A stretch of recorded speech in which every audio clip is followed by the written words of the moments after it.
반갑습니다. 모든 낙찰자들이 행복한 1% 기부에 동참하기를 희망하는 경매 채널 김도현입니다. 자, 수업 시작하기 전에 시작하면서 바로 말씀드리겠습니다. 좋아요, 구독 신청 꼭 부탁드립니다. 부산 사상구 응궁동 응궁 럭키 아파트입니다. 자, 이 아파트를 분석한 것은 다른 거 아닙니다. 4차까지 유찰됐습니다. 정말 보기 드물게 4차까지 유찰됐다. 4차. 이유가 있겠죠. 권리적 하자 또는 물리적 하자 또는 가격적인 어떤 가치하라, 급격한 가치하라, 여러 가지 이유가 있을 수 있습니다. 아파트라는 물건은 제가 봤을 때 대한민국에서 가장 단순한, 분석하기 단순하고 쉬운, 물론 너무 무시하는 발언 같아서 조금 전경해야 될 수도 있겠지만 제 개인적인 입장에서 봤을 때는 가장 분석하기 쉽습니다. 왜? 이 물건을 두고 생각하는 다른 사람들의 머릿속의 생각이 너무나 유사하기 때문입니다. 이 부동산의 개별성이 있어서, 부동산은 어떤 한 토지를 두고 여러 사람이 생각하는 생각은 다를 수 있습니다. 밭으로 생각하는 사람, 건축 부지로 생각하는 사람, 또는 물건을 적재하기 위한 어떤 적재 장소로 생각하는 사람, 용도에 따라서 여러 가지 변수가 있습니다. 거기에 따라서 사람들의 생각은 달라질 수 있다. 자, 그러나 이 아파트는 너무나 명확한 용도와 거래 가능한 금액과 그리고 변하기 힘든 어떤 그 용도가 바꾸기 힘든 어떤 불변의 가치, 이런 것들로 인해서 사람들 생각은 너무나 비슷비슷합니다. 다른 물건에 비해서 비슷하다는 거죠. 그래서 분석하기가 쉽다라는 것입니다. 자, 이 물건은 부산지방법원 서분지원 사건이고 엄궁동에 있는 엄궁 럭키 아파트입니다. 자, 이렇게 유찰된 것은 다른 사람들의 생각도 별로 살 필요가 없다, 가치가 없다라는 생각을 했을 것이고, 그 가치가 없으면 시장 가치가 있을 수도 있고 하자로 인한 어떤 사용상의 기능 저하, 기능적인 하자, 여러 가지 있을 수 있습니다. 물리적인 하자나 경제적인 하자나. 자, 이런 것들을 정밀하게 따져서 컨설팅하고 여러분들한테 정보를 드리는 것이 제가 하는 일인데, 자, 이렇게 유튜브에서 이런 내용들을 발췌해서 여러분들한테 보여주고 수업하기는 이 시간상 문제가 좀 있습니다. 이 한 사건당 가급적 10분 이내, 10분을 넘어가도 15분을 넘지 않는 시간 안에 해야 되다 보니까 꼭 필요한 정보만 빼가지고 이렇게 한다라는 방법, 그것만 보여주는 어떤 수준에서 이렇게 하다 보니까 좀 만족하지 못하는 수준의 강의로 비춰질 수 있습니다. 그러나 공장, 상가, 토지, 여러분들이 관심을 가질 법한 인기 있는 물건들의 어떤 그런 분석을 실제 컨설팅을 받아본다면 상당히 재미있게 보실 수 있습니다. 근데 이제 조회수를 생각하다 보니까 이렇게 아파트 위주로 수업을 하고 있다는 점은 제가 누누이 여러 번 말씀드렸는데 그 점은 양해 바랍니다. 그리고 꼭 궁금하신 사건, 꼭 분석이 한번 받아보고 싶은 물건이 있다면 입찰기일이 넉넉히 남은 물건 중에 하나를 댓글로 남겨주시면 제가 답변해 드립니다. 자, 전용 면적 20.7평이고 대지권은 9.9평, 소형 평수, 시장에서는 잘 거래될 수 있는 물건입니다. 자, 토지 건물은 일괄매각. 자, 일괄매각 제가 여러 번 말씀드렸죠. 이렇게 건물이 있고, 자, 여기 보시면 자, 구분 건물이 이 한 칸이 한 세대의 구분 소유권이 있는 저 구분 건물이 경매에 나왔다. 자, 이것을 낙찰받으면 그러면 이 아파트가 깔고 앉아 있는 이 땅은 어떻게 할 것이냐? 모두가 쓰고 있지 않습니까? 어느 한 부분을 구분해서 이것은 이 건물하고 짝을 지어서 이것은 네 땅, 네 건물, 이렇게 하지 않습니다. 이 대지 전체에 대한 어떤 소유권, 따라서 이 구분 건물의 면적, 이것을 차지하는 이 전체에 대한 비율이 있을 겁니다. 그 비율에 맞게, 그것 안분한 그 비율에 맞게끔 이 대지 전체에서 소유권을 가진다. 특정 구분 지역에 대한 소유권이 아니라 전체에 대한 비율, 지분만큼 소유권이 있습니다. 그것을 일괄해서, 즉 건물과 전체에 대한 지분을 같이 매각한다 라는 뜻입니다. 자, 소유권, 소유자, 채무자 같은 사람입니다. 그리고 채권자는 관리회사. 그러니까 어떤 법인이 돈을 못 받아서 경매 신청했습니다. 감정가는 1억 1,300인데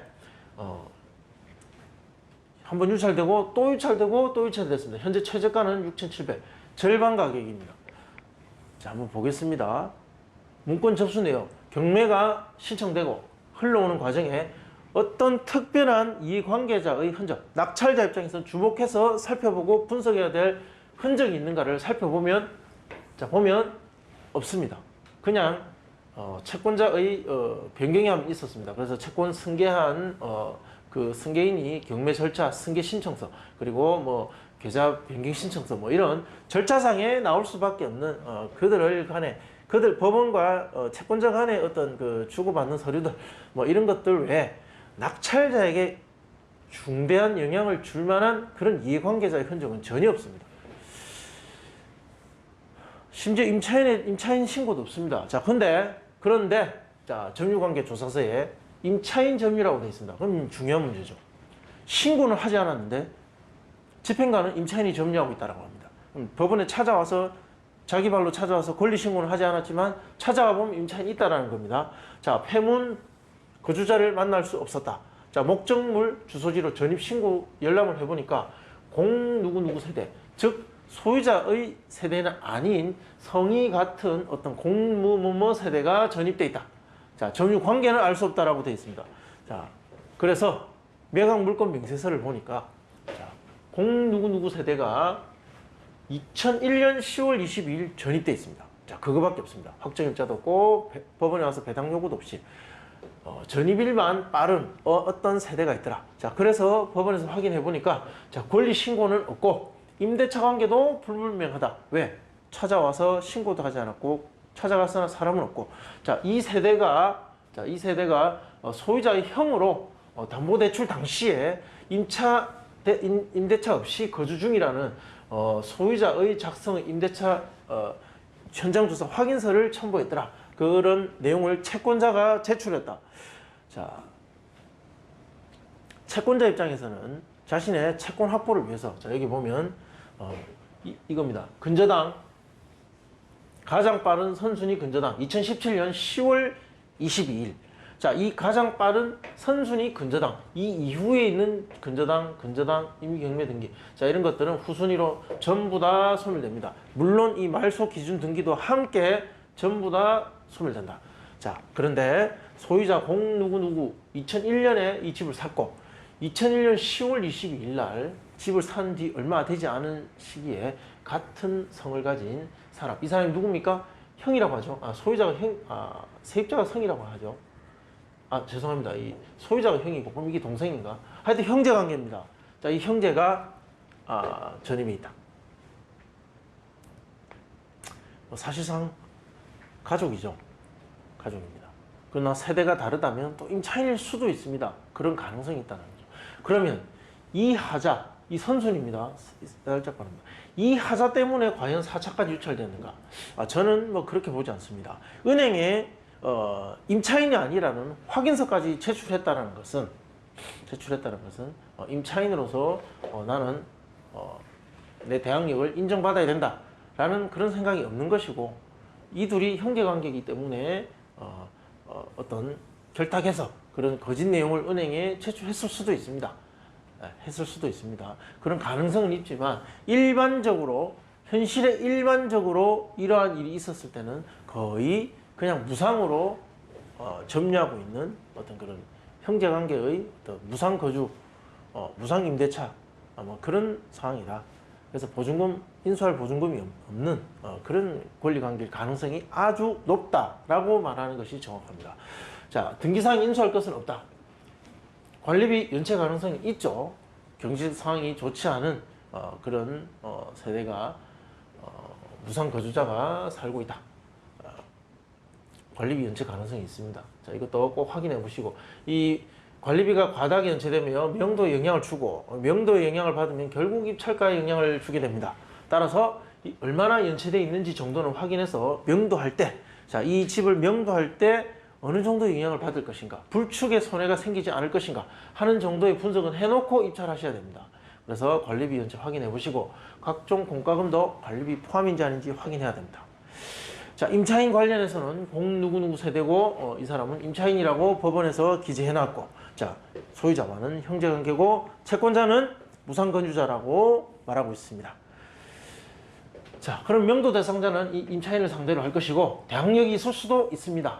없을 수도 있고 있을 수도 있다. 그냥 겉으로 드러난 것만 봤을 때는 있을 수도 있지만, 자, 저렇게 무상거주 확인서가 제출된 경우는 거의 대부분 임차인으로서 대항력이 있는 정당한 임차인이 아니다. 자, 4차까지 유찰됐으니까 괜히 이것이 더 겁날 수도 있습니다. 그러나 저는 이 영향으로 인해서 4차까지 유찰된 경우는 힘은, 이 영향력에 대한 힘은 약하다. 사실은 이 4차까지 유찰된 것은 다른 영향이 있다라고 저는 보고 있습니다. 잠시 뒤에 말씀드리겠습니다. 자, 강제 집행을 한다면 200에서 약 300 정도 비용이 들고, 명도 비용을 한다면 명도 비용을 주고 합의해서 그냥 점유권을 가져올 것을 저는 권장합니다. 자, 조금 더 들 수도 있겠죠. 대항력이 없으면 확실하지만, 그렇지만 그것을 확인해 가는 과정에 또 시간과 비용이 들 수도 있기 때문에 협상력에 있어서는 여기서 어느 정도 조금 우위를 점할 겁니다. 따라서 조금 더 주더라도 빠르게 해결하는 것이 최선입니다. 명도 소송 가능성은 희박하지만 거의 배째라 나는 끝까지 간다.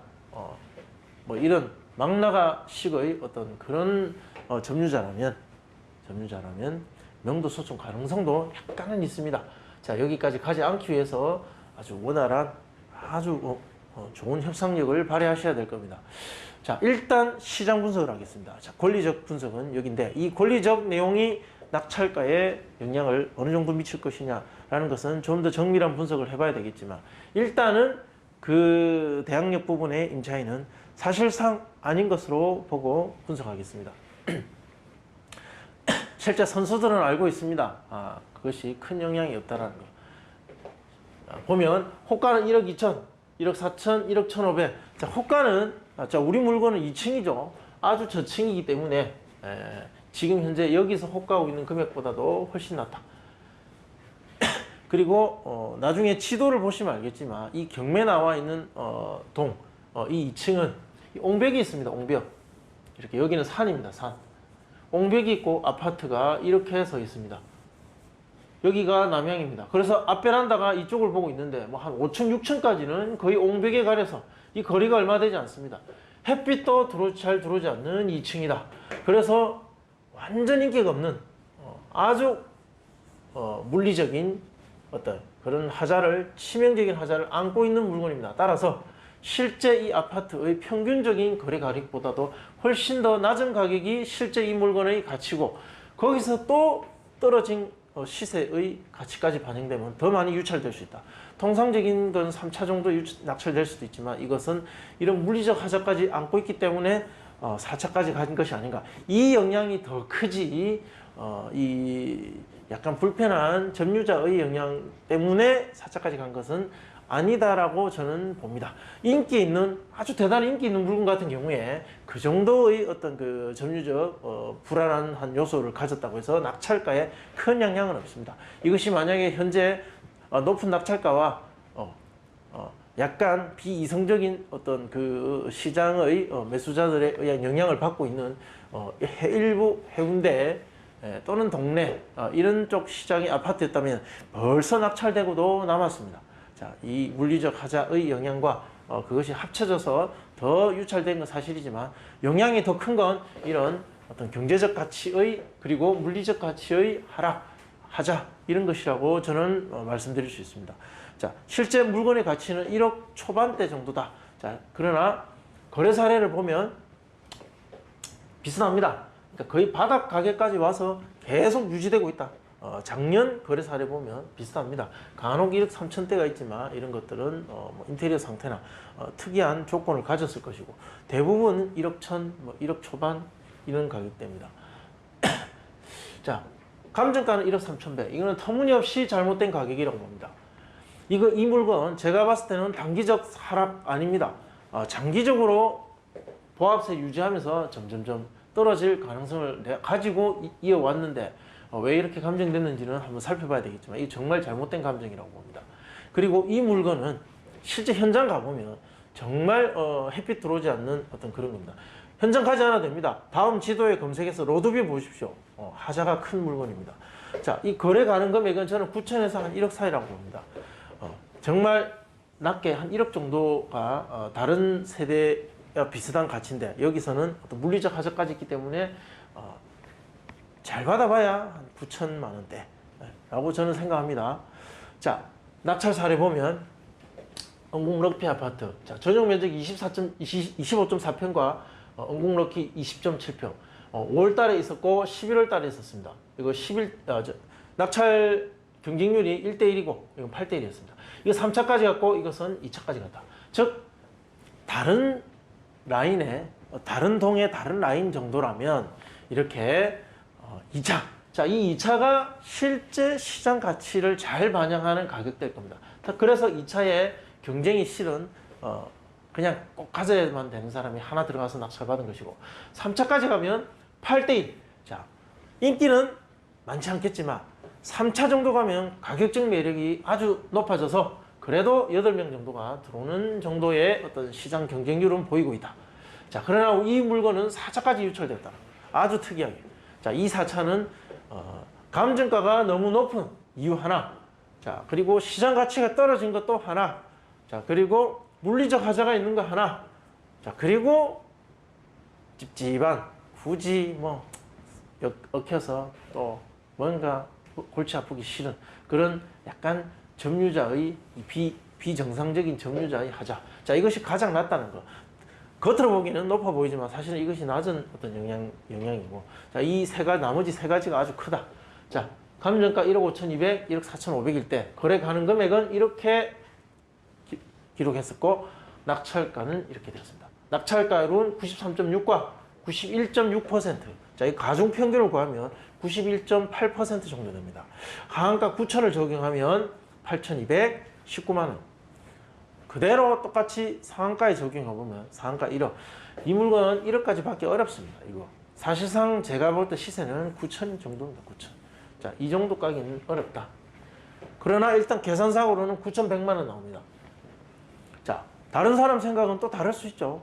어쨌든 제가 생각하는 그 거래 가능 금액의 구간 예측은 9,000에서 1억이다. 따라서 이것을 그대로 적용하면 8,200에서 9,100만 원 정도 나옵니다. 지금 현재 최저가가 뭐 8,300 뭐 이렇죠. 아, 죄송합니다. 6,700을 나옵니다. 예. 그리고 앞전 차수 3차 최저가가 이 정도였습니다. 예, 따라서 거의 최저가 수준에 앞의 최저가 수준에서 8,100인가 지금 제가 정확하게 기억이 안 납니다. 하여튼 그 최저가 죄송합니다. 8,300 정도가 최저가 맞습니다. 그러니까 낙찰가는 그러니까 3차의 최저가 그 수준 약간 아래쪽이거나 또는 이 정도까지는 아니겠지만 이 금액을 넘어간 뭐 8,500, 600 뭐 그런 금액 범위. 자, 그 3차 금액, 3차 최저가, 3차. 자, 이 조금 위와 아래 요 부분에서 형성될 가능성이 높다. 이렇게 정리할 수 있겠습니다. 시간에 쫓겨서 하다 보니까 늘 부족한 것이 있을 것 같습니다. 궁금하신 내용은 댓글로 남겨주시고 좋아요, 구독 신청 부탁드립니다. 감사합니다.